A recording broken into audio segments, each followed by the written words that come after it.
Cut din update. Ito yung malinaw nakuha na video ng cut din kung saan nagyakapan ng cut din. Siyempre proud na proud si Alden kay Catherine dahil nga ang tapang ni Catherine nakapag skydiving dyan sa Dubai. Isa sa mga bucket list ni Catherine yan. Ayan, aalis na ang cut din.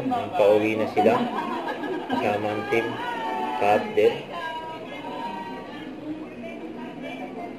And have a safe flight sa cut din. And nasa Dubai International Airport na sila.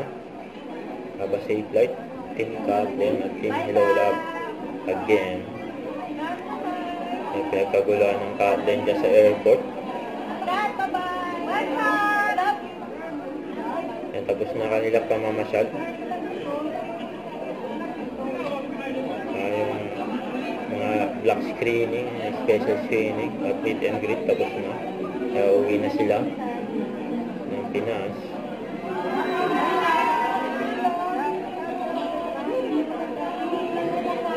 Okay, bago sila umuwi, paalam muna sila sa mga fans nila.